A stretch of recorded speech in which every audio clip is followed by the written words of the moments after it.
우리를 향하신 하나님의 뜻이 있습니다. 하나밖에 없어요. 우리가 행복하게 잘 사는 것입니다. 항상 기뻐하라, 쉬지 말고 기도하라, 범사에 감사하라. 이는 그리스도 예수 안에서 너희를 향하신 하나님의 뜻이니라.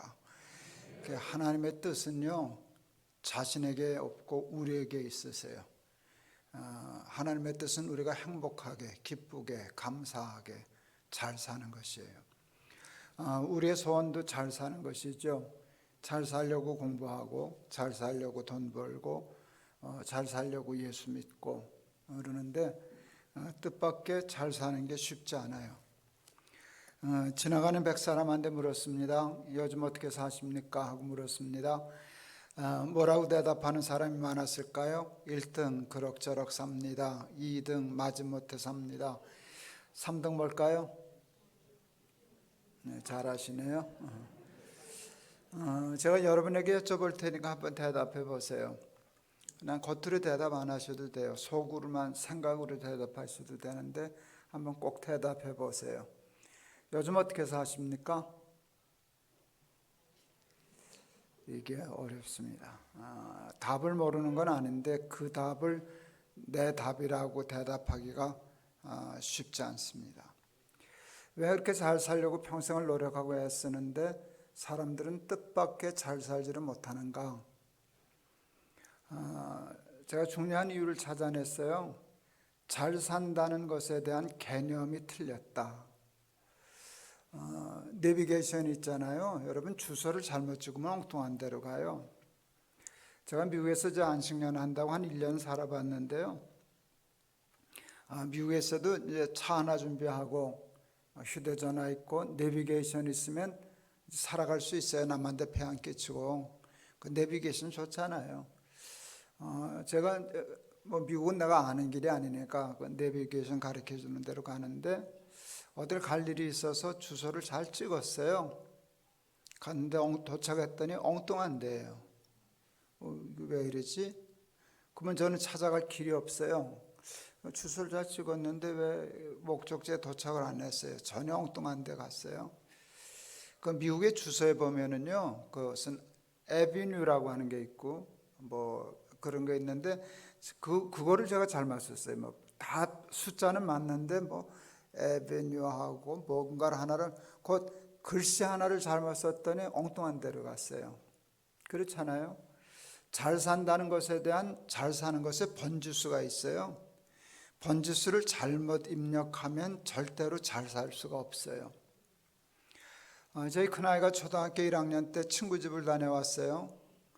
호들갑을 떨었어요. 아빠 우리 친구 집에 다녀왔는데 되게 잘 살아요 하고 되자에다 힘을 많이 줬어요.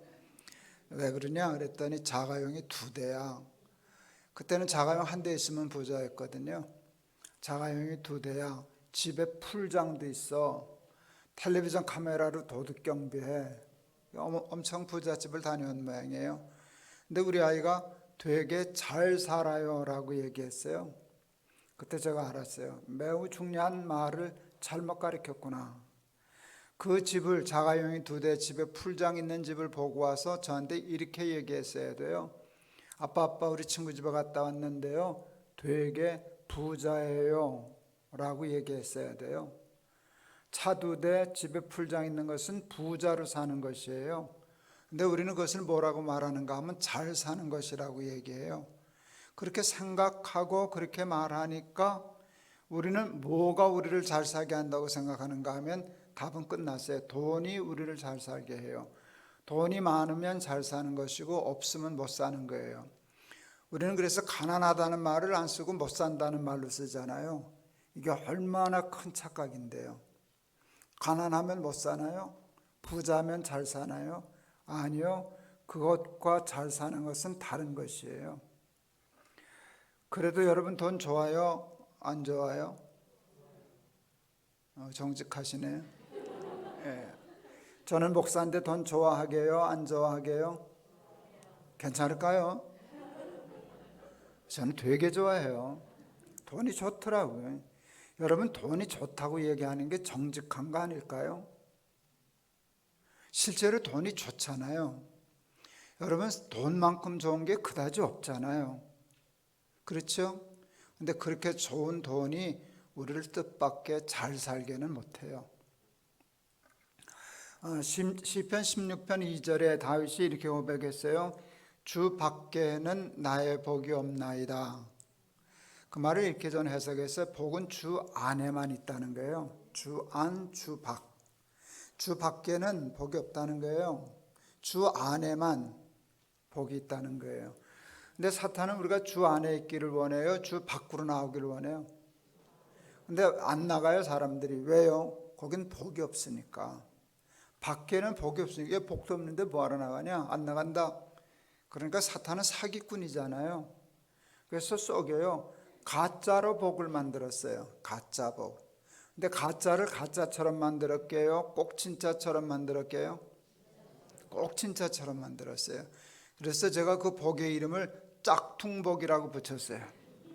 명품 짝퉁이 있듯이 짝퉁에 똑같아, 복이가. 그런데 하나는 명품이고 하나는 짝퉁이에요. 여러분, 제가 진짜 복과 가짜 복을 얘기할 테니까 구별해 보세요.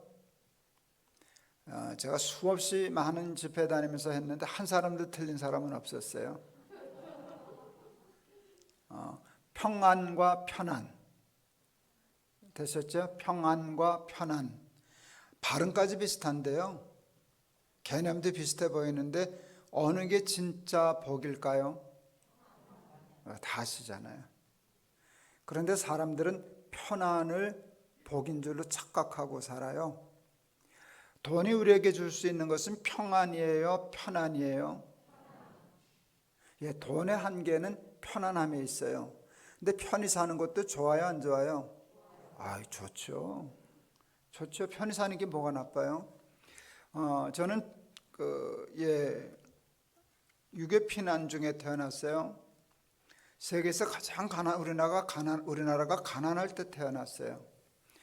저희 부모님 고향은 평북 이북이고요. 그러니까 부산에 피난 내려와서 저를 낳으셨어요.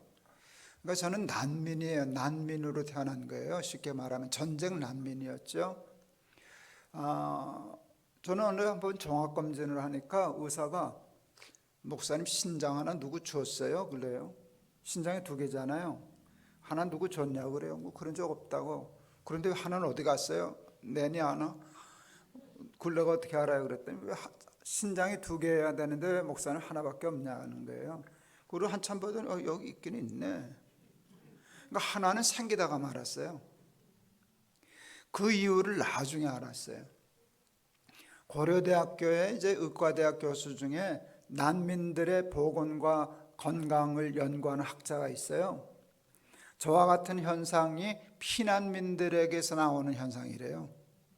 그러니까 삽목을 먹지를 못하니까, 영양이 공급이 안 되니까 태아가 장기를 다 만들어내지를 못하는 거예요. 다 만들어야 되는데, 그러면 어떻게 되는가 하면 비상사태니까 꼭 필요한 것부터 빨리빨리 만든대요. 뭐 뇌, 심장 이런 것들은 없으면 안 되니까 만들고, 신장은 하나만 있으면 되니까 이제 됐다 나가라 그래서 나와. 그래서 저가 신장이 하나가 없어요. 그리고 태어나서 어머니가 젖이 안 나왔어요. 먹은 게 있어야 젖이 나오지. 젖이 안 나왔다 그렇게 하면 요즘 애들은 그러죠. 그럼 분유 먹으면 되지. 웃기고 앉았네. 분유를 어떻게 먹어요? 분유를 어떻게 먹어요? 꿈도 못 꾸잖아요. 그래서 어떻게 했는가 하면 쌀가루 이렇게 해서 미움을 써. 이거 치명적이에요. 아이의 건강에는 치명적인 거예요. 그때 자랄 때 1년의 영양이 평생의 건강을 지배하는 거거든요. 그때 젖도 못 먹고 분유도 못 먹고 쌀가루, 그것도 쌀이 없어서 쩔쩔매면서 들어갔으니 지금 이만큼 산 게 다행이죠. 그렇게 가난하게 살았어요. 우리 참 가난하게 살았죠. 학교 다닐 때 한 반에 한 100명씩 됐었는데 생활환경조사서라는 게 있었어요. 여러분 기억나는지 모르겠어요. 얘가 어떤 환경에서 학교 다니나 알아보려고 있는데 질문이 웃겼어요. 라디오 있냐? 선풍기 있냐? 텔레비전 있냐? 전화 있냐? 냉장고 있냐? 있다고 물어봤어요. 그때 뭐 있으면 부자였어요? 그냥 아무거나 있었으면 부자였어요. 여러분 그때는 선풍기 하나 있으면 부자였어요. 선풍기를 놓고 산다는 것은 부자라는 소리였어요. 냉장고 있다. 여름에 얼음 꺼내 먹는다. 이거는 부자였어요. 전화가 있다. 그게 부자였어요. 우리 집에는 라디오 한 대 있더라고. 라디오. 우리 외삼촌이 그거 장사했거든요. 전축 라디오. 그래서 하나 줘서 그 라디오 한 대 있었어. 그 아무것도 없었어요. 그럴 때 가난하게 살았죠. 지게로 물 저다가 먹었고, 전기는 뭐 초등학교 한 3, 4학년 때나 들어왔는가 우리 집에. 그 호롱불 켜고 살았고, 뭐 이제 그런 식이죠. 그러고 살았어요. 난방이 안 돼가지고 자는 방에서 얼음 얼었죠. 애들은 아마 모를 거예요. 어른들은 다 아시겠죠. 사람 자는 방에서 얼음이 얼었어요. 그냥 그 이불 밑에 온돌 고기만 좀 따뜻하지, 이제 그러고 사는 때였어요. 제가 이제 그래도 자가용을 82년도부터 탔어요. 제가 영락교회를 이제 부목사로 갔더니 영락교회는 부목사도 자가용을 주더라고요. 그때는 담임 목사도 자가용 몇 대 없을 때예요, 한국에. 근데 영락교회가 머리가 되게 좋은 교회예요. 그때는 시내바닥에 차가 없어서 자가용만 있으면 끝에서 끝을 30분이면 가는 거예요. 그러니까 차가 있으면 하루에 20가정을 신방할 수 있어요. 버스 타고 이렇게 하면 10가정밖에 못해. 그러니까 차를 주고 20가정 신방하는 게 교회에 도움이 되니까 교회가 자가용을 줬어요. 근데 제가 제일 막내였어요. 그래서 제일 새 차 받았게요? 꼬물딱지 차 받았게요? 그렇지. 포니원 7540 비새는 차. 나는 그 잊을 수가 없어요. 그 차는. 차가 비가 새요. 이게 구멍이 뚫려서 새는 게 아니에요. 녹이 슬은 틈으로 새서 스며드는 거예요. 그래도 비를 맞지는 않으니까 비 와도 가요. 신방 가요. 옆에 권사님 타요. 옆에 플라스틱 바가지 있어요. 조금 있으면 물이 차요. 그러면 문을 이렇게 내리는 게 아니고 이렇게 내리는 거잖아. 이렇게 내리면 버려요. 그게 보트가 아니고 차였어요. 근데 녹이 너무 나서 흉해서 굴러는 다니니까 칠이나 하고 타야지 하고 공업사에 맡겼어요. 칠하려고 뭐 뜯었다가 못 붙였어요. 그래서 할 수 없이 영락교가 저 새 차 사줬어요. 그게 이제 그때 대우 1300cc 맵시나라는 차 사줬어요. 맵시 하나도 안 났는데 차 이름은 하여간 맵시나예요. 그래도 얼마나 좋은지. 우리 위에 선배들 배 아파서 죽는 줄 알았지. 개낀 도끼인데 비만 안 샜지. 뭐 그것도 거의 뭐 폐차 직전의 차들인데 나는 비 새는 바람에 그래가지고 금방 새 차를 탔잖아요. 와, 새 차 타니까 너무 좋대요. 그냥 이불에 놓고 같이 자고 싶더라고. 그동안 차 참 많이 바꿨어요. 전 차 참 많이 바꿨어요. 저 조금 좋은 차 타요. 네. 우리 아내가 은퇴할 때 수고했다고 우리 아내가 차 사줬어. 괜찮죠? K9 좋은 차예요. 개인소 좋은 차예요. 자, 이제 K9쯤 탔어요. 이제는 원이 없겠죠? 그러니까 한도 끝도 없어요. 다음엔 지금부터 이제 암에 저 걸려서 그럴 때는 K9이 끝이구나 생각했는데 요즘 또 살아나니까 한 번 더 탈 수 있을까? 다음에는 무슨 차 살까? 지금 벌써부터 그 생각하고 돌아다녀요. 이제 우리 아들이 하나 사준대요. 기념으로. 암 앓은 기념으로. 그런데 그렇게 차 타고 다니는 게 옛날에 버스도 못 타고 쩔쩔맬 때보다 자가용 타고 산다는 게 꿈 같은 일이죠. 에어컨 넣고 살 줄을 누가 알았어요. 그래서 우리 지금 되게 행복하죠. 좋은데 행복까지는 안 가요. 그저 그렇고 그런 거예요. 어느 학자들이 연구를 했어요. 돈으로 행복을 느끼고 만족하는데 한계가 있대요. 그것을 연 5천만 원에서 7천만 원까지를 봐요. 그러니까 연 소득이 7천만 원까지는 돈이 주는 행복을 느낀대요. 근데 그거 넘어가면 그게 그거래요. 그래서 더 이상 돈이 주는 행복은 사람이 느낄 수 없다 그래요. 근데 왜 그럴까? 그렇게 좋은 돈이 왜 우리를 잘 살게 행복하게 못할까? 그 이유를 제가 알아냈어요. 그게 복음 때문이에요. 복음 중에 복음은 하나님이 저와 여러분을 사랑하신다는 거예요. 근데 사랑은 어떤 힘을 갖고 있는가 하면 사랑은 사랑하는 대상을 존귀하게 하는 힘이 있어요. 2005년 1월 달에 제가 독일에 집회가 있어서 인천공항을 나갔는데 그때 그 계룡대에서 공군 통역장교 하던 우리 아들놈이 신혼 때인데 저한테 전화를 했어요. 아버지 축하드립니다. 그래 받자마자 뜬금없이 뭐 좋은 일 있냐 그랬더니 예 올해 할아버지가 되시겠습니다. 제가 문효동남 외아들로 컸거든요. 제가 개 고양이도 이뻐서 어쩔 줄 모르거든요. 애기만 보면 저는 사죽을 못 쓰거든요. 남의 애를 봐도 쩔쩔매고 좋아하는데 이제 내 손주가 생겼다니까 여러분 공중부양이 되더라고. 그 사귄 줄 알았더니 공중부양이 되더라고요. 그냥 몸이 공중으로 뜨더라고요. 발이 땅에 안 붙는 거예요. 어떻게 집회를 갔다 왔는지 갔다 왔어요. 우리 아들 며느리가 계룡대가 어디예요? 거기서 산부인과에서 찍은 초음파 사진 보여준다고 애들이 차 타고 올라왔어요. 그때 벌써 이제 얼마 됐을 때인데 보니까 우리 며느리 뱃속에 뭐 벌거지처럼 꼬부라진 거 요만한 거 하나가 있더라고요.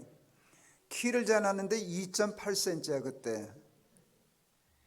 이게 아들인지 딸인지 어떻게 생겼는지 아무것도 몰라요. 2.8cm 벌거지처럼 꼬부라진 거 요거 하나 있는데 신기하대요.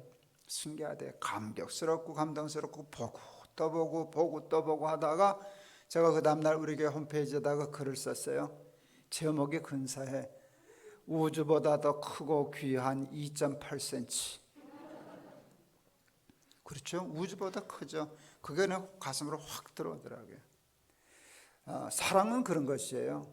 남들 보기엔 보고 조그만 태아 하나.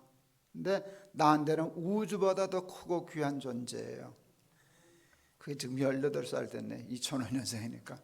예, 이제 내년에 고3 돼요. 후년에 대학 간다고. 며칠 전에도 가서 잠깐 뭐 시험 끝났다고 저녁 사준다고. 근데 저는 이제 여기도 내려와야 되고 그래서 시간이 잘 안 맞아가지고 가서 얼굴만 보고 돈만 주고 할머니가 사주고 왔는데 걔는 아직도 18살 난 계집애가 할아버지 팔 베고 자요. 괜찮죠? 그러면 그냥 죽고 싶어. 그러면 팔 베고 자면은요 죽고 싶어요. 그렇게 행복해요. 사랑이 그런 거예요. 그런데 복음이 뭐라 그러는가 하면 하나님이 우리를 그렇게 사랑하신다는 거예요. 너로 인하여 기쁨을 이기지 못하시며. 그렇잖아요. 너무 이뻐서 어쩔 줄을 몰라서요. 하나님이 우리를 사랑하시기 때문에 하나님에게 우리는 천하보다 귀한 존재예요. 그렇게 만드셨어요. 그리고 성경에 있어요. 사람이 만일 온 천하를 얻고도 자기 목숨을 잃으면 무엇이 유익하리요? 사람이 무엇으로 자기 목숨을 바꾸겠냐? 다시 말하면 뭔지 아세요? 네 목숨 하나가 천하보다 귀해. 천하를 얻어도 내 목숨을 잃으면 그거 헛장사한 거야. 이게 복음이에요. 예외가 없어요. 모든 사람은 천하보다 귀해요. 그래서 골치 아픈 문제가 생겼어요. 우리가 천하보다 귀하기 때문에 천하에 있는 것을 다 얻어도 우리의 삶이 채워지질 않아요. 행복하다는 말은 만족하다는 말로 쓸 수 있어요. 만족하다는 말을 다윗은 시편 23편에서 나의 잔이 넘치나이다 라고 고백했어요. 여러분 지금 물이 잔에 요만큼 있어요. 이게 지금 만족한 상태예요? 불만족한 상태예요? 불만이죠. 얼만큼 불만이에요? 왜 안 찬 만큼 불만이잖아요. 안 입을 자 찰만 짤쓰니까 불만이에요. 하나님이 저와 여러분을 사랑하셔서 천하보다 크고 귀하게 만드셨어요. 천하를 다 얻을 수 없지만 천하를 다 얻어서 나한테 넣으면 찰까요? 안 찰까요? 여러분 작은 것으로 큰 것을 채울 수는 없어요. 큰 것으로 작은 것을 채우는 거예요. 그렇잖아요. 근데 내가 천하보다 크기 때문에 나보다 작은 천하로 나를 채울 수는 없어요. 그래서 옛날에 비하면 비교할 수도 없을 만큼 우리나라가 부자가 됐는데도 안 채워지는 거예요. 그저 그렇고 그런 거예요. 예전에 비교하면 좋지만 그렇다고 꼭 행복한 건 아니에요. 제가 가짜복 진짜복 얘기를 했잖아요. 그런데 돈이 줄 수 있는 게 진짜 복이 아니라 그랬잖아요. 평안이 아니라고. 제가 92년도에 중국의 신학생들을 한국에 좀 데려와서 한국교회를 가르치려고 좀 데려와서 횃불회관 같은 데 숙소 잡아서 교회도 탐방시키고 훈련도 시키고 그랬었어요. 공항에서 인천공항에서 이제 픽업해서 횃불회관으로 차를 태워가는데 그때 그 전도사님들이죠. 나한테 누가 그랬어요. 여자 전도사가 목사님 횃불회관에 전화 있어요 그러더라고요. 기가 막혀가지고 그래서 한국에 전화 없는 집 없어. 이제 건방을 떨었죠. 생각하니까 좀 미안하더라고. 괜히 잘난 척한 것 같아가지고. 그랬더니 중국은 전화 있으면 부자인데요 그러더라고요. 그래서 우리도 그랬어요. 우리도 70년대 전화 있으면 부자였어. 근데 그렇게 갑자기 이렇게 많이 부자가 됐네 우리가. 그랬더니 중국도 이제 부자가 나타나기 시작했다고 하면서 아주 재미있는 얘기를 했어요. 근데 목사님 부자들이 돈 벌어서 제일 먼저 하는 게 뭔지 아세요? 그래요. 모르겠는데 뭐 하는데? 그랬더니 별거 아니에요. 담 쌓고 철망 쳐요. 이게 명언이에요. 부자들이 돈 벌어서 하는 첫 번째 일이 담 쌓고 철망 치는 거예요. 돈을 벌어서 큰 집을 사고 자동차 사고 뭐 편하게 살아요. 에어컨 틀고 편하게 살아요. 그런데 여러분 불안한 거예요. 강도 들어올까 봐. 그래서 옛날에 우리도 부잣집의 담장에는 뭘 꼽아놨어요? 뭘 꼽았게요? 유리병을 계속 꼽아놨어요. 넘어오지 말라고. 이게 참 지금 생각하면 웃기는 얘기죠. 멀쩡한 집에다 흉측하게 유리는 왜 꼽아놔? 근데 그때 감옥에 갔다 온 했다가 교회 나오는 사람들이 재밌는 얘기 하대. 그거 다 쓸데없어요. 가만히 두 장만 깔면 넘어가요 그러더라고요. 예. 그런데 그게 돈이 우리를 편하게는 하지만 우리에게 참 평안을 주지는 못하는 거거든요. 그게 가짜라고요. 그렇다고 돈 없어도 돼. 돈 그까짓 거 그러면 안 돼요. 돈 벌 수 있으면 벌어야 되고 쓸데가 얼마나 많은데 열심히 벌고 일하고 하는 건 좋은 일이지만 제가 얘기하려고 하는 것은 돈 다 쓸데없어 그 얘기하려고 하는 거 아니에요. 돈이 왜 쓸데가 없어? 쓸데가 얼마나 많은데. 그런데 그 돈이 우리를 구원도 못하고 우리를 행복하게도 못한다는 한계는 알아야지 거기 미쳐 살지 않지. 돈만 있으면 잘 사는 줄 알고 쫓아갔다가 돈 벌었는데도 솔로몬처럼 헛되니 모든 것이 헛되도다. 그러면 이거 번지수 잘못 찾은 것 아니겠어요? 거기에는 진정한 행복 없어요. 기쁨 없어요. 평안 없어요. 여러분 평안, 진짜 복 평안은 뭐가 주는 줄 아세요? 여러분 돈은 평안 못 줘요. 돈으로는 평화를 살 수 없어요. 평화, 평안, 하나님 나라의 가장 중요한 개념인 샬롬은 믿음이 주는 거예요. 저 어제도 잠깐 얘기를 했나? 우리 막내 아이가 6살 때 손잡고 내려갔어요. 5학년짜리 올라왔어요. 얘기했죠? 예. 아빠 전화 때렸어. 복수 안 하고 갔더니 가서 자기 발로 차줬다 그랬잖아요. 왜 그런가 하면 우리 아버지 80kg야. 자기는 6살이고 5학년이지만 우리 아버지 80kg야 하고 차줬잖아요. 그래서 내가 다윗의 시편 23편을 이해하게 되었다고요. 여호와는 나의 목자시니 내게 부족함이 없으리로다. 그가 나를 푸른 초장으로 누이시며 쉴 만한 물가로 인도하시느니라. 자기는 양과 같아요. 세상은 사자처럼 우글거려요. 자기는 어린 다윗 같아요. 우리는 세상은 골리앗 같아요. 그런데 두렵지 않아요. 평안해요. 군대가 일어나 나를 대적하여 진칠지라도 나는 오히려 안연하리로다. 내가 누워 자고 깨었으니 여호와께서 나를 붙드심이로다. 군대가 일어나서 나 죽이겠다 포위했어요. 근데 다윗은 잤어요. 사람들이 기가 막혔어요. 너 제정신이냐? 지금 잠이 오냐 잠이? 근데 다윗은 간단히 얘기해. 하나님이 지키시는데 여호와께서 나를 붙드시는데 저까지 것들이 무슨 상관이라고. 아무 상관없이 누워서 산다니. 그게 푸른 초장에 누이시며 하나님께서 여호와께서는 사랑하는 자에게 잠을 주시는도다. 예수 믿는 사람은 다 부자 되나요? 예수 믿는 사람이 부자예요? 안 믿는 사람이 부자예요? 예수 믿는 사람이 부자게요? 안 믿는 사람이 부자게요? 사람 나름이에요. 헷갈리지 마세요. 사람 나름이에요. 그게 조금만 생각하면 알아요. 예수 믿는 사람 중에 부자 있어요? 없어요? 가난한 사람은? 가난한 사람은 예수를 잘 못 믿어서 그런 거죠? 큰일 날 소리 하지 마세요. 그러니까 예수 믿으면 부자 된다는 소리를 함부로 하면 안 돼요. 부자 될 수도 있지.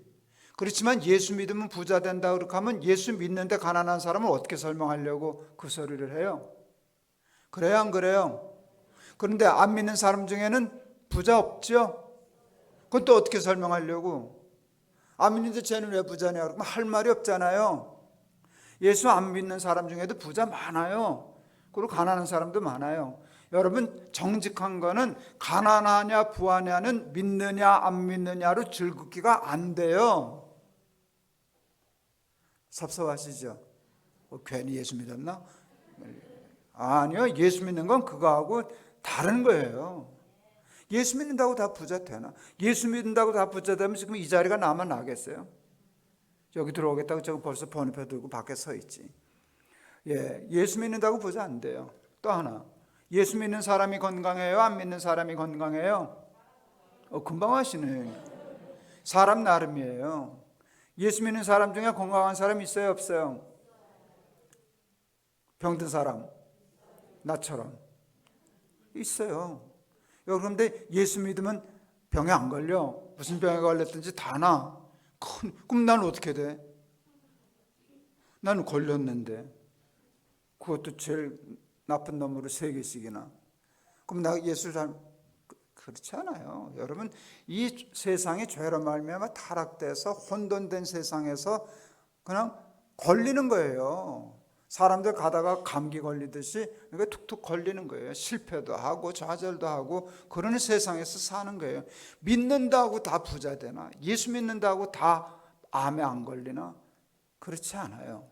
그러면 예수는 뭐하러 믿나? 그럴 때 예수는 잘 살려고 믿는 것이에요.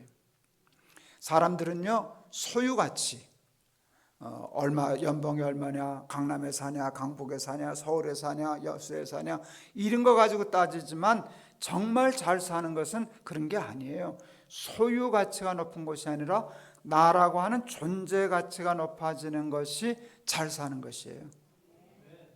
그런데 예수 믿는다고 부자는 안 되는데 예수를 믿어야만 잘 살아요.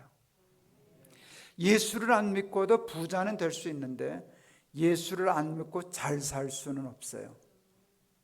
잘 사는 것은 나라고 하는 존재 가치가 높아지는 거라 그랬잖아요. 그런데 예수를 믿어야만 존재 가치가 높아져요. 여러분, 모든 존재 가치는 존재 목적에서 나와요. 목적 없이 존재하는 건 세상에 하나도 없어요. 여러분, 이 마이크는 존재하는 목적이 있어요? 없어요? 뭐예요? 작은 목소리를 크게 확성하는 거예요. 얘는 지금 목적대로 존재하고 있어요. 그래서 뭐가 생긴 줄 아세요? 가치가 생겼어요. 어느 날 소리 안 날 거예요. 고장 날 테니까. 모든 물건 고장 나니까. 고장 나면 목적을 상실하는 거예요. 모양은 똑같은데 소리가 안 나. 목적을 잃어버렸어요. 목적을 잃어버리는 순간 똑같이 그 순간 잃어버리는 게 있어요. 뭐가 잃어버려요? 가치를 잃어버려요. 그럼 어떻게? 이거 뽑아서 쓰레기통에 버려요. 모든 존재의 가치는 존재 목적대로 존재하냐 안 하냐에 딸려 있는 거예요. 그러니까 잘 살려면 존재 목적을 알아야 해요. 알고 존재 목적대로 존재해야 해요. 무슨 철학 강의 같죠? 그렇지만 어렵지는 않죠? 지금 알아들으시는 중이죠? 알아듣는다고 사인을 보내요. 고개 끄덕거리고. 그래야 내가 신나서 얘기하잖아요. 목적대로 존재해야만 돼요. 그러니까 잘 살려면 반드시 알아야 될 것은 내가 존재하는 목적이 뭘까? 나는 왜 태어났나? 무엇을 위해서 살아가야 하나? 이 근본적인 질문에 답을 얻어야 돼요. 그런데 존재 목적은요, 존재로부터 말미암지 않아요. 존재케 한 이로부터 말미암아요. 이것도 어렵지 않아요. 이 마이크의 존재 목적은 마이크가 만들어요? 마이크를 만든 사람이 만들어요? 그렇죠? 마이크를 만든 사람이 만들죠. 이 시계는요, 시계를 만든 사람. 이 강대상은요, 강대상을 만든 사람이 존재 목적을 만들어요. 얘는요, 얘는요, 김동호의 존재 목적은 김동호가 정하는 거예요. 김동호를 창조하신 하나님이. 그러니까 내가 잘 사는 것은 내 뜻대로 사는 거예요? 아버지의 뜻대로 사는 거예요? 근데 왜 여러분은 여러분 뜻대로 살려고 하세요? 우리는 잘 사는 것이 내 뜻, 내 욕심을 채우는 것이라고 생각해요. 그게 이제 세상적인 사고방식이에요. 욕심 나는 걸 다 채우면 행복할 거다라고 생각하는데, 욕심을 다 채워도 내가 그 욕심보다 큰 존재이기 때문에 안 채워진다고요. 저는 상고 출신이에요. 고등학교 졸업하고 대학에 못 가고 세운상가 점원노릇 했었어요. 이게 몇 년도냐? 68년도인가. 그때 저 한 달 월급이 7,000원이었어요. 한 달 월급이 7,000원이었다고요. 그때는요, 월급 안 주고도 일시켜 쓰는 사람이 많았어요. 밥만 먹여주면 돼요. 여러분, 그 당시에 식모라고 있었죠. 식모. 우리 요즘 그런 말 안 쓰지만 식모. 근데 식모 월급이 얼마였게요? 월급 없는 식모가 대부분이었어요. 그냥 가난한 집에 입 하나 덜려고 보내는 게 식모였어요. 거기 가면 거기서는 밥은 얻어먹고 사니까, 잠은 자니까, 그리고 1년에 옷 몇 벌 해주고 추석에 집에 갔다 올 때 선물꾸러미, 그게 있었어요. 제가 세운상계에 있을 때도요, 여러분 그 가게 그 공장 같은데 월급 안 받고 거기서 먹고 자는 초등학교 갓 졸업한 아이들, 시골에서 올라온 아이들, 걔네들 이불, 요즘 노숙자도 그런 이불은 안 덮고 잘 거예요. 맨 땅 바닥에서 그러고 자는 애들이 있었어요. 그때 깡통 들고 밥 얻으러 다니는 거지들이 있었잖아요. 우리가 그렇게 살았잖아요. 그렇게 살았는데 지금 우리가 얼마나 부자가 됐어요. 그렇지만 이것으로 끝나는 건 아니에요. 정말 잘 사는 것은 내가 하나님의 뜻이 무엇인가를 생각하고, 가난하든지 부하든지 내가 하나님의 뜻대로 살아야지, 말씀대로 살아야지. 그래서 하나님의 말씀대로 살다 보면 우리의 존재 가치가 높아져요. 가난할 수도 있어요. 병들 수도 있어요. 그렇지만 병들었는데 잘 사는 거예요. 가난한데 잘 사는 것이에요. 그게 믿음이 우리에게 주는 것인 줄을 믿습니다. 그러니까 잘 사는 것은 뜻이 하늘에서 이루어진 것처럼 땅에서도 이루어지이다. 하나님의 뜻대로 사는 것이. 예수님이 우리에게 주기도문을 가르쳐 주셨어요. 저는 주기도문이 너무 좋아요. 내가 주기도문을 좋아하는 가장 큰 이유가 뭔지 아세요? 짧아요. 금방 할 수 있잖아요. 나는 기도가 짧아서 너무 좋아요. 근데 짧은데 하나도 뺄 것도 없고 보탤 것도 없어요. 완벽한 기도예요. 예수님이 친히 우리에게 기도를 가르쳐 주셨어요. 하늘에 계신 우리 아버지여, 이름이 거룩히 여김을 받으시오며 하고 간구를 가르치시는데, 첫 번째 간구가, 와, 이게 스케일이 커요. 나라의 임하옵시며. 이게 뭔지 아세요? 야, 쪼잔하게 시시하게 이런 거 달라 그러지 말고 하나님 나라 달라 그래. 나라 달라 그래. 이게 우리 기독교인이 하나님 나라를 달라는 거예요. 이 세상에서 뭐 연봉 얼마, 사업이 잘 되고, 그거 아무것도 아닌 건 아니지만 하나님 나라를 통째로 달라는 거예요. 근데 하나님이 그걸 주시고 싶어 하시거든요. 예수 믿는 가장 중요한 목적은 하나님 나라예요. 그런데 예수님이 이해하신 하나님의 나라가 뭔지 아세요? 뜻이 하늘에서 이루어진 것 같이 땅에서도 이루어지이다. 하나님의 뜻이 이루어지는 나라가 하나님 나라라는 거예요. 하나님의 뜻대로 살면 우리의 마음속에, 삶 속에 천국이 이루어진다는 것이에요. 진정한 행복, 진정한 기쁨, 진정한 평화, 진정한 평안이 그 말씀을 따라 사는 삶 속에, 가난하든지 부하든지 건강하든지 병들었든지 그 마음속엔 진정한 평화와 평안이 있다는 거예요. 제가 어제 간증했잖아요. 암 수술 받으면서 항암하면서 마음에 평안이 없었을 때 주룩주룩 내리는 비를 보면서 평화 하늘에서 내려오네 그렇게 기도하고 간구하고 말씀 읽고 두려워하기 전에 은혜 받아서 차원어차 해가지고 제가 두려움을 이겨내고 평안해서 잘 들으셨죠? 그게 믿음이거든요. 그러니까 병들었는데 제가 지난 3년 동안 병들었지만 못 살았죠? 아니요, 난 이제 그 70 인생 중에 가장 잘 살았다고요. 진짜로 잘 살았다고요. 병은 들었지만 암은 3개씩이나 들어서 병원 다니라고 좀 바빴지만 항암할 때는 죽다 살았지만 그래도 기막힌 은혜가 기막힌 고난을 이겨냈단 말이에요. 난 잘 살았다고. 아팠지. 내가 좀 아팠지 가오가 없냐. 잘 살았잖아요. 잘 산 가오가 있잖아요. 근데 그게 믿음이란 말이에요. 근데 그 믿음의 축복은 말씀대로 사는 거예요. 하나님의 뜻대로 사는 일이에요. 제가 77년도에 결혼을 했어요. 제 아내가 인천 사람인데 지금 같으면 이메일 주고받으니까 금방 될 텐데 그때 그런 게 어디 있어요. 편지 써서 우편에서 보면 한 일주일 만에 답장하고 우체부 기다리고 뭐 이런 로망이 있을 때였죠. 연애 편지를 자주 썼죠. 그래서 글 쓰는 건 좋아하는데 글씨가 이게 엉터리예요. 저는 글씨가 이게 아주 악필에 가까워요. 근데 연애하기 전까지는 내 글씨가 뭐 별로 불편하지가 않았어요. 난 다 읽을 수 있으니까. 내 글씨를 내가 못 읽겠어요. 내가 썼는데 남이 못 읽어서 걱정이지 뭐 나야 다 읽으니까.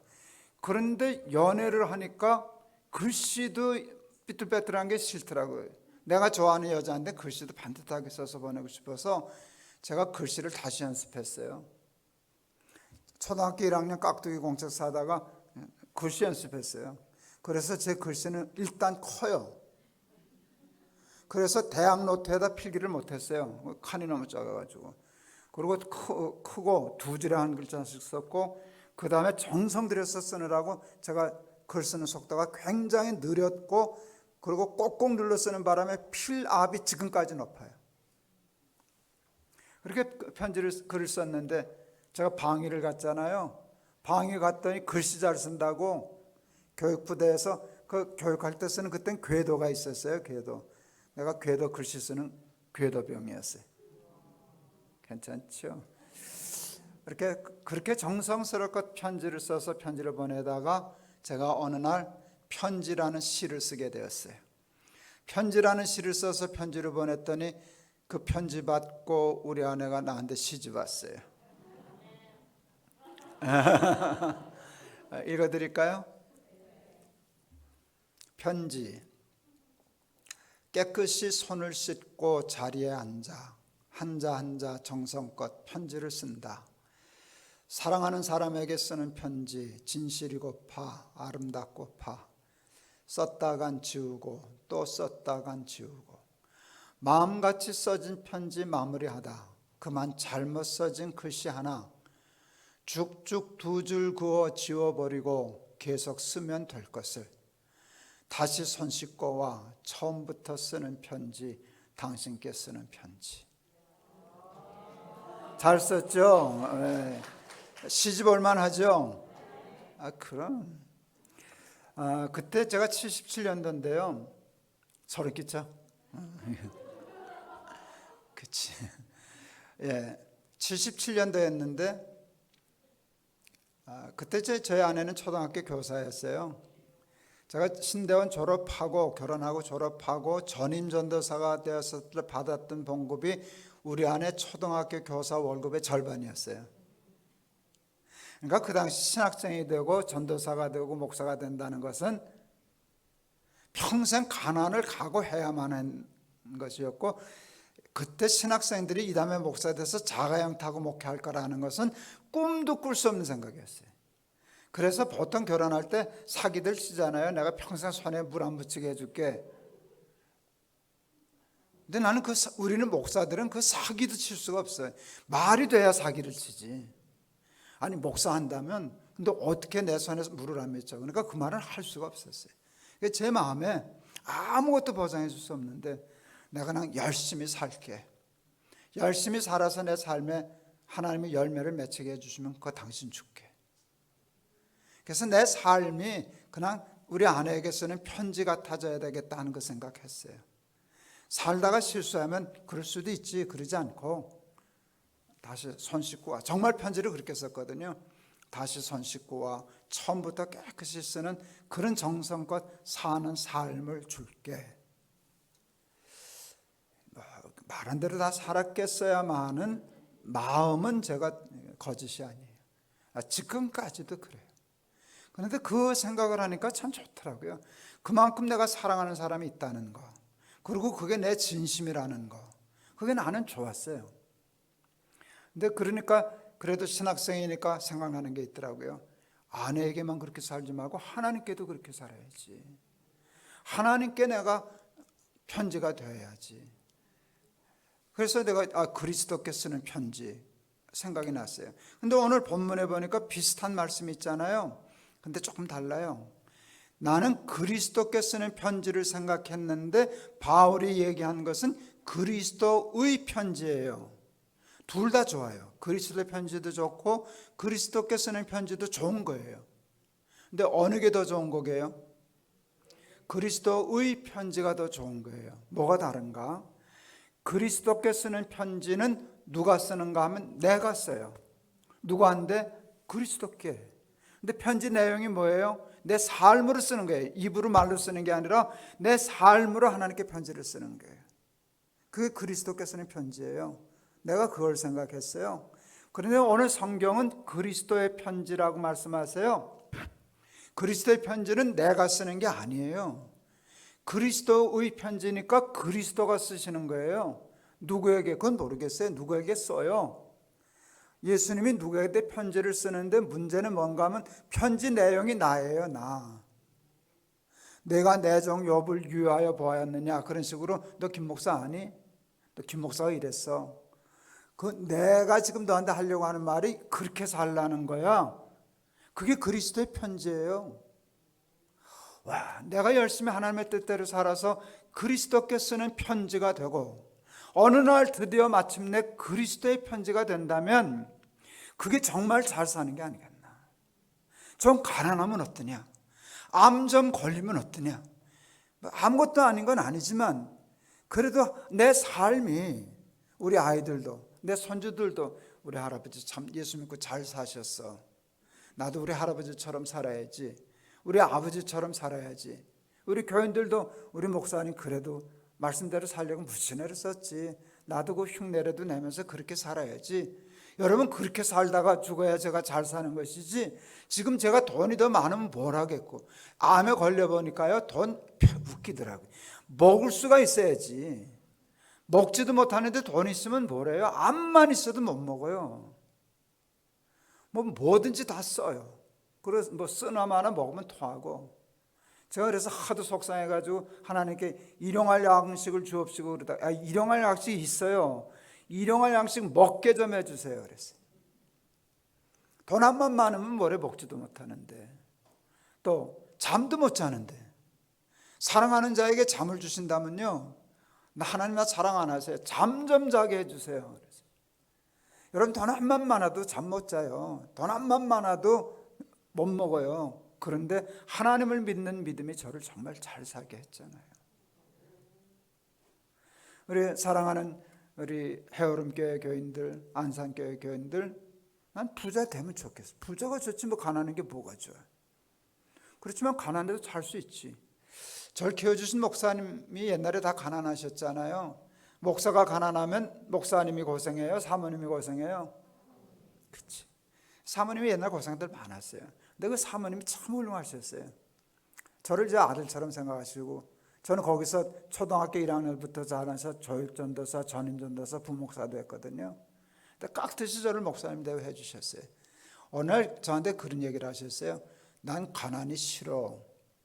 그 얘기 하시는데 사모님 그 얘기 하시는데 내가 아프더라고 마음이. 저 우리 사모님 얼마나 가난에 힘들었으면 가난이 싫어. 그거를 아들 같은 목사 앞에서 그 얘기를 할까. 난 가난이 싫어. 근데 내 뼈가 아프더라고. 근데 그 다음 말은 장부 같았어요. 그런데 무섭지는 않아. 무섭지는 않아. 내가 뭐 가난을 좋아하게 하겠어? 가난이 싫지. 근데 무섭지는 않아. 또 살려면 살지 뭐. 살려면 살지 뭐. 그게 믿음의 자신감 아니겠어요? 그게 자신감이잖아요. 난 부자 되면 좋겠어요. 그렇지만 가난해도 잘 살면 좋겠어요.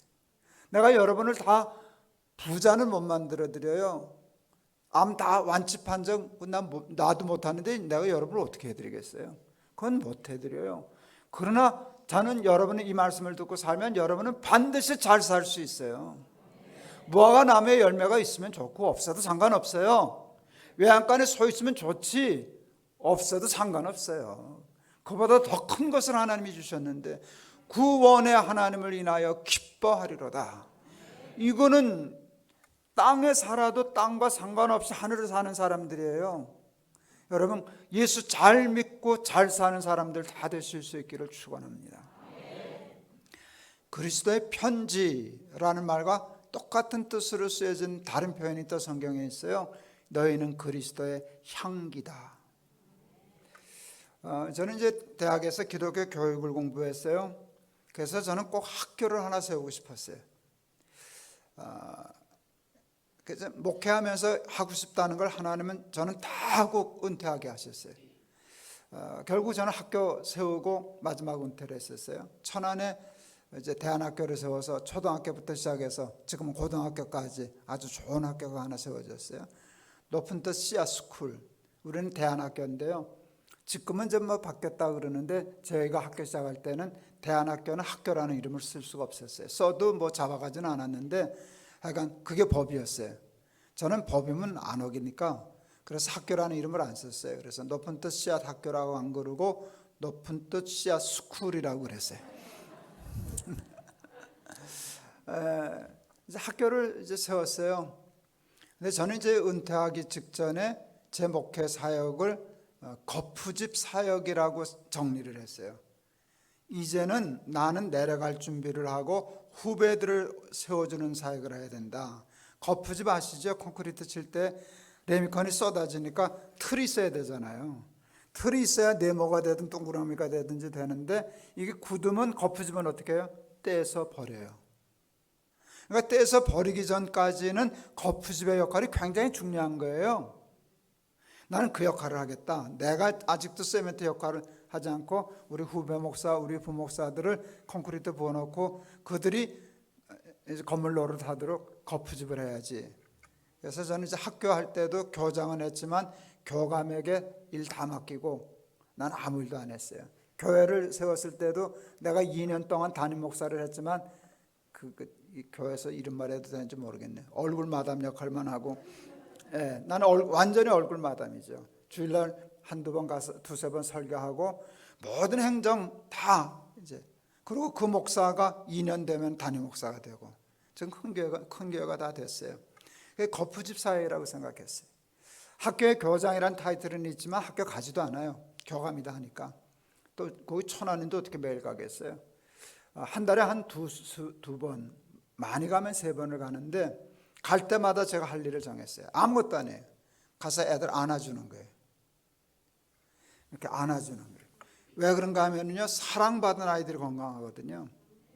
사랑받은 아이들이 건강해요. 사랑받으면 지능도 올라가요. 그래서 내가 가서 안아주기 시작했어요. 첫날부터 안아줬어요. 첫날 문에 기다리다가 어느 날 안으려니까 튀더라고요. 여러분 왜 이러냐, 뻗팅기고. 근데 그러거나 말거나 꽉꽉 안아주는데 애들이 알잖아요. 이 할아버지가 장난치나 정말 자기가 이뻐서 그러나 그걸 걔도 아는데 애들이 왜 모르겠어요. 그러니까 안아주니까 나중엔 지들이 와서 앉기 시작했어요. 이제 뭐 한 몇 달 지나니까요. 그때부터는 제가 문에 서 있으면 매일 가는 게 아니니까 한 달에 몇 번 이렇게 가면 날 보면 타고 오는 차가 들썩거려요. 할아버지 왔다고 뛰는 거예요. 차 안에서. 문만 열리면 와서 앵기고 그랬어요. 그게 너무 좋지. 그런데 이제 제가 은퇴할 때가 됐어요.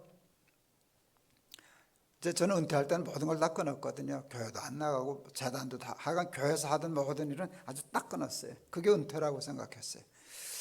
그래서 학교도 이제 이 아이들 이제 떠나야 되는데 야, 할아버지가 너희들 예뻐하고 사랑했다는 거 잊지 마라. 이걸 꼭 기억시켜주고 싶어서 제가 머리를 썼어요. 향수를 뿌리고 다니기 시작했어요.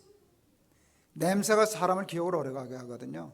제가 향수 뿌리고 다니는 사람이 아니에요. 그걸 그런데 그때는 애들한테 저거 하려고 향수를 뭐 이렇게 해서 냄새 맡아가지고 내가 골랐어. 아르마니. 그게 난 제일 좋더라고. 그래서 아르마니 향수만 써요. 이 향수 저 향수 쓰면 애들이 헷갈리거든. 한 냄새만 기억하라고. 아르마니 향수를 사서 제가 꼭 뿌리는 장소가 있어요. 아무데나 안 뿌려. 여기다 뿌려. 왜요? 끌어안았을 때 코가 박히는 자리라고. 그때 애들이 여기 왔었어요. 코가. 지금은 나보다 더 커, 이 자식들이. 근데 이렇게 꽉꽉 안아줬어요. 그리고 저는 이제 은퇴했죠. 꽤 여러 해 전인데 그 학부형 아이 엄마가 제 페이스북에다 글을 썼어요. 목사님 성공하셨네요. 뭔가 했더니 어느 날 아파트 엘리베이터 탔는데 자기 아들이 그랬다는 거예요. 엄마, 할아버지 냄새 난다. 누가 아르마니 쓰는 사람이 탔다가 내린 거예요. 근데 그 냄새가 나니까 아이는 금방 내 생각을 했어요. 걔가 그랬다는 거예요. 아이, 할아버지 보고 싶은데. 그래서 너 갔다 왔지. 그 소리를 듣고 안 갈 수가 있나. 갔다 왔어요. 제가 뭐 이제 벌써 은퇴한 지 7년 차 들어서거든요. 이제 내년 되면. 7년이나 됐는데 아이들은 아직도 저를 제가 암에 걸렸을 때 가장 큰 힘을 받은 건 걔네들이에요. 이것들이 얼마나 기도를 해야 되는지. 밤낮 동영상 찍어서 올려보내고 편지 써서 올려보내고 편지 할아버지 죽지 마세요. 아프지 마세요. 그 힘 때문에 살아는 것 같아요. 그래서 사랑을 주면 애들이 정하는데 그 향수. 그런데 너희는 그리스도의 향기라 그랬죠. 평생 예수 믿었으면 우리에게서 냄새가 나야 될 거 아니에요. 평생 예수를 믿었는데도 냄새가 안 난다면 그거는 잘 못 믿은 것이고, 그렇다면 예수를 백날 믿어도 예수 믿어서 항상 기쁘고 범사에 감사한 천국의 삶은 우리에게 임하지 않을 거 아니냐. 여러분, 예수를 잘 믿어서 그리스도의 편지가 되고 그리스도의 향기가 되실 수 있기를 축원합니다. 하나 더 있어요. 저는 음악을 하고 싶었어요. 제가 이래봬도 초등학교 때 KBS 누가 자라나가서 내가 1등 했잖아요. 그 윤영주 장로는 떨어졌다 그러더라고요. 떨어진 사람은 가수하고 난 붙었는데 1등 했는데 특상 받았었는데, 어렸을 때 저를 아는 사람들은 다 제가 성악할 줄 알았어요. 근데 제가 변성기 때 편도선 수술을 하고 뭐 그게 잘못됐는지는 잘 모르겠으나 하여간 그 이후로 제가 노래를 못하게 돼서 굉장히 힘들었던 때가 있어요.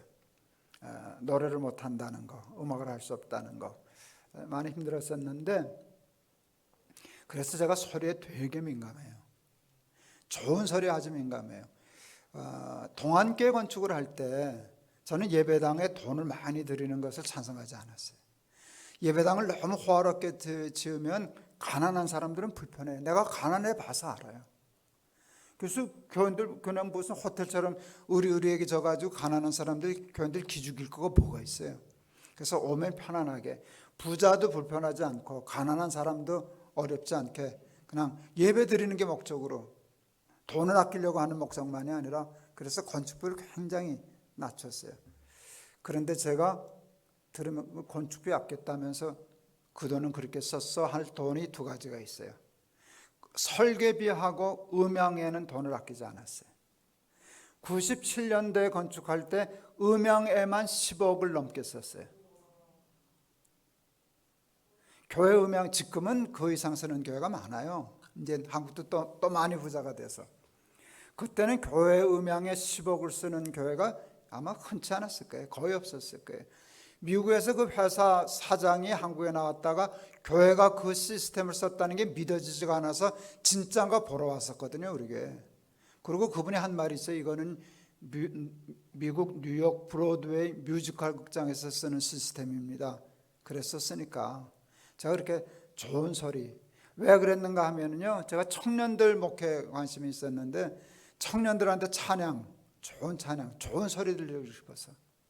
우리 드럼 있는데 드럼 소리가 나는 여길 쳐야 된다고 생각했어요. 귀를 치는 게 아니라. 근데 귀를 치는 음향기기는 조금 던져도 되고 여기를 치는 소리는 10억을 줘야 된다 그 말이에요. 쉽게 말하면. 그리고 설교도 여러분 음향이 굉장히 중요해요. 많은 사람들이 그러더라고요. 명필이 붓가리냐? 설교만 잘하면 되지 무슨 스피커. 명필 붓가려요 여러분. 보통 사람이나 아무거나 막 잡아가지 명필은 붓가려요.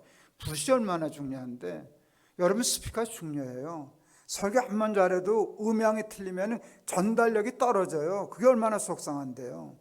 여기 소리가 좋아가지고 의식 없이 편안하게 들어서 하면 메시지가 요거 더 상승할 텐데 그런 거 있습니까? 하여간 어쨌든 저는 그렇게 소리에 민감해요. 지금은 이제 좀 나이도 들고 몸도 약해지고 실경하기 귀찮아서 그냥 설교해요. 저는 집회 갈 때마다 반드시 음향 까타를 부리고 설교를 해요. 볼륨을 높여라 낮춰라 저음을 빼라 올려라. 이래서 그 맞는 소리를 만들어 놓고서야 해야 되는데 만들어지지 않는 스피커가 많거든. 근데 제가 여기 와서 시비 안 걸었죠? 무슨 뭐 내 목소리가 엉망인데 뭐 스피커 타서 뭘 하겠어요. 어쨌든 그런데 그렇게 소리에 민감한데 예수님이 세례 요한에 대해서 이렇게 얘기하셨어요. 저는 광야에서 외치는 자의 소리다. 난 금방 알아들었어요. 예수님이 하신 의도를 소리라는 표현을 쓰셨잖아요. 할 말이 다른 표현이 많은데 왜 소리라고 그러셨을까? 예수님도 이렇게 예수님은 말씀이고 우리는 스피커거든요. 우리 목사는 말씀이 아니에요. 예수님이 말씀이죠. 우리는 그 말씀을 전달하는 스피커라고. 그래서 영어로 하면 스피커라고 우리가. 설교하는 사람이 스피커예요. 그렇죠? 맞죠? 그 스피커인데 예수님이 이놈의 스피커가 마음에 안 드시는 거예요. 웅웅거리고 소리 뭉개지고 잘 전달이 안 되고 하우링 생각을 해서 야, 왜 이렇게 마음에 드는 소리가 없냐? 이 스피커가 왜 이 모양이냐? 그런데 세례 요한을 만났을 때 마음에 드셨던 거예요. 야, 참 마음에 드는 소리다. 저는 광야에서 외치는 자의 소리다. 그게 너무 부러웠어요. 그게 편지 향기 못지않게 저한테는 굉장히 임팩이 와 있는 감동이 되는 욕심나는 표현이었어요. 제가 그래서 세례 요한이라는 제목으로 시를 썼잖아요. 읽어드릴까요? 조금 황당한데요. 괜찮을까요? 내가 황당하다 그랬어요. 세례 요한 그에게서는 소리가 났다. 끝. 황당하다 그랬잖아요. 그에게서는 소리가 났다. 이 말을 쓰고 제가 참 기뻤어요. 그 다음 글을 쓰려니까 글이 안 나오는 거예요. 무진애를 쓰다가 그 시는 거기서 끝났어요. 거기다 뭘 더 붙일 필요가 없는 시라는 걸 알게 됐어요. 한참 그거 하다가 그에게선 소리가 났다.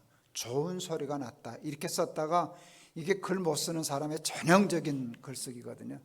좋은 소리가 났다는 그 소리는 빼야 돼요. 그거는 그에게선 소리가 났다는데 좋은 소리가 들어가 있는 건데 거기다 뭘 이렇게 써요. 그래서 그에게서는 소리가 났다.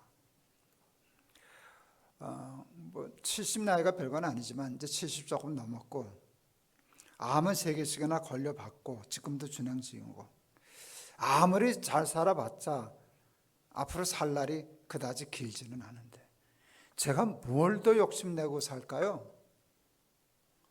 제가 아직도 돈 욕심을 부리고 그런다면 제정신 아니죠. 제가 지금도 무슨 명예, 자리, 권력, 욕심 그런다면 이게 정말 철딱선이 없는 것 아니에요? 젊어서 살 날이 많다면 그럴 수도 있지. 젊은이니까 살 날이 많으니까 이것도 해보고 싶고 저것도 해보고 싶은데 죽다 살아서 코앞에 죽음도 경험해보고 산다는 게 그 별거 아니라는 거 다 경험해보고 나이도 70이 넘어가지고도 아직도 돈 그러고 쫓아다니고 권력 쫓아다니고 뭐 인기 쫓아다니고 명예 쫓아다니고 이게 얼마나 바보스러운 일이에요. 제가 암에 걸리고 첫 번째 생각한 게 그러므로 나는 잘 살아야지 그랬잖아요. 제가 잘 산다는 것은 부자가 돼야지가 아니었어요. 예수 잘 믿어야지. 예수 잘 믿어야지. 하나라도 말씀대로 살아서 내 삶에 이루어져야지. 그래서 하나님의 말씀이 내 삶에 이루어져서 내 존재 가치를 높여야지. 겉사람은 날로 후패해지겠지만 내 속사람은 날로 새로워져야지.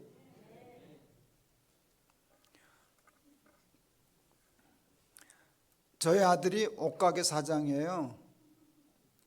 빈티지 옷가게 사장이에요. 이거 다 그 자식 옷이에요.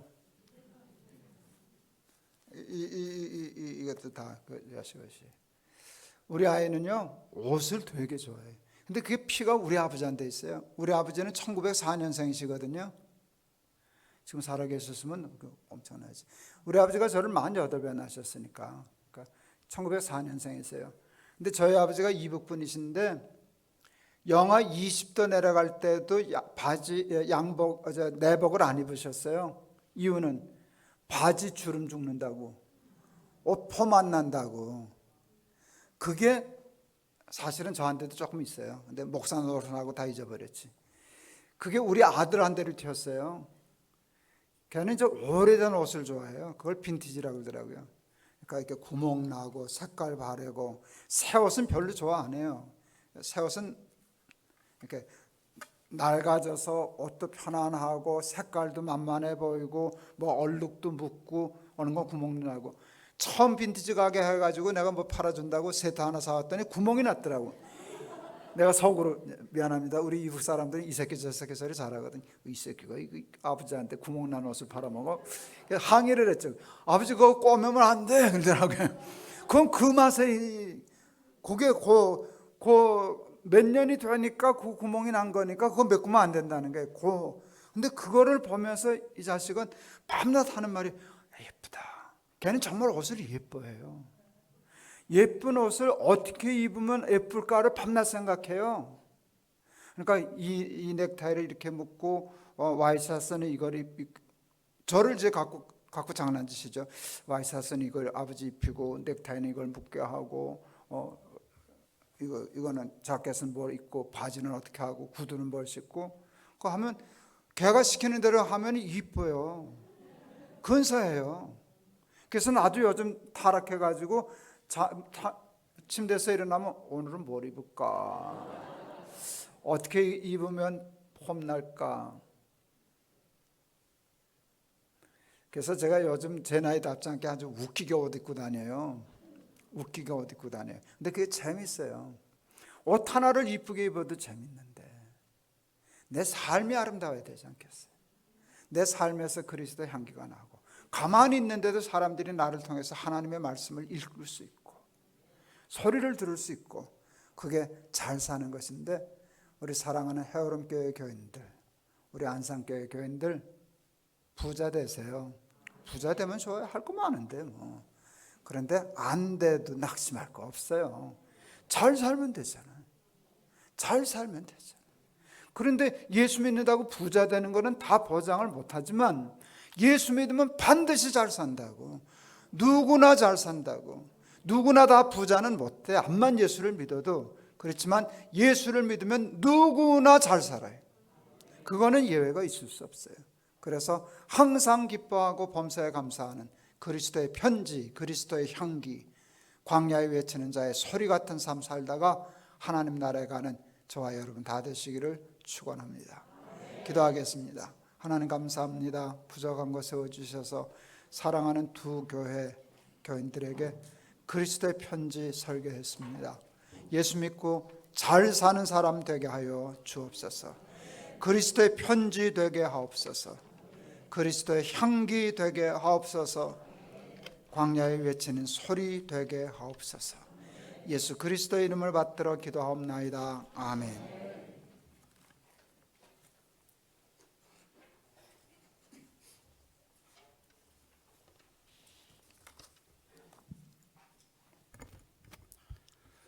(30년) 좀 더 전에 제가 저 동안교회 출신인데요. 동안교회 교육전도사로 일하고 있을 때 20살이었는데 목사님이 담임 목사님으로 이렇게 부임을 해오셔서 그때부터 배우기 시작했습니다. 저도 목사님처럼 제가 콜리게 시절부터 자란 교회에서 신학생이 되고 교육전도사로 이렇게 상당히 오랫동안 봉사를 했었고 성학을 하려다가 여러 가지 이유로 이렇게 목회자가 되었습니다. 그런데 저는 난민 출신이 아닌데도 저도 태어날 때부터 신장이 하나밖에 없습니다. 신기해요. 목사님을 존경하고 멘토이고 이렇게 배우고 싶은데 다른 건 잘 못 배우고 신장 한 개인 것만 잘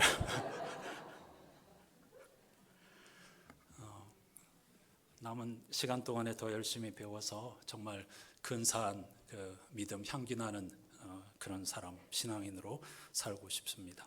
여러분들도 다 그런 은총을 누리시기를 주님의 이름으로 축복합니다. 마지막 내일 세 번째 마당인데 주일입니다. 아쉽지만 내일은 해오름교회와 함께할 수 없고 우리 교우들 함께한데 유튜브로도 다 올리니까 나중에라도 이 말씀을 우리 해오름교회 교우 여러분들 함께하시고 꼭 삶 속에 적용하시고 하나님의 은혜와 평화를 누리시기를 축복합니다. 오늘 또 이번 말씀단지 주제가 473장을 찬양하시고 김동호 목사님 축도하시겠습니다.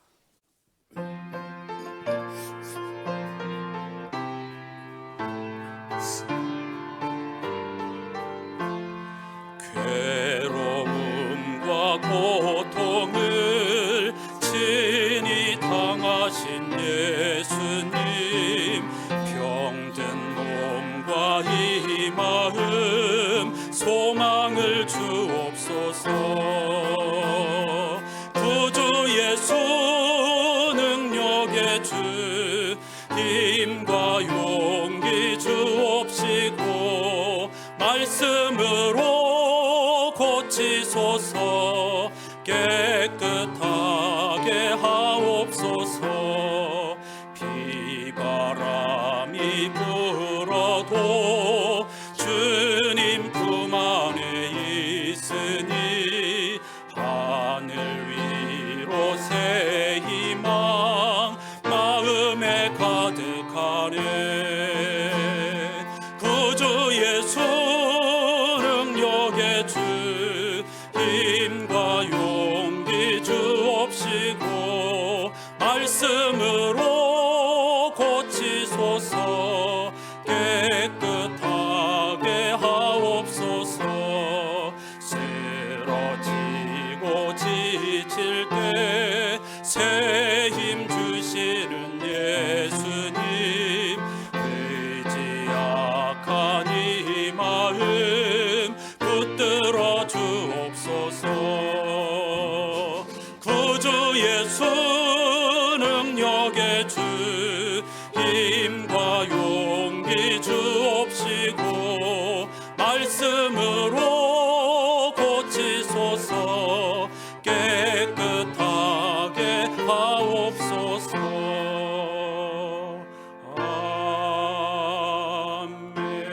아멘.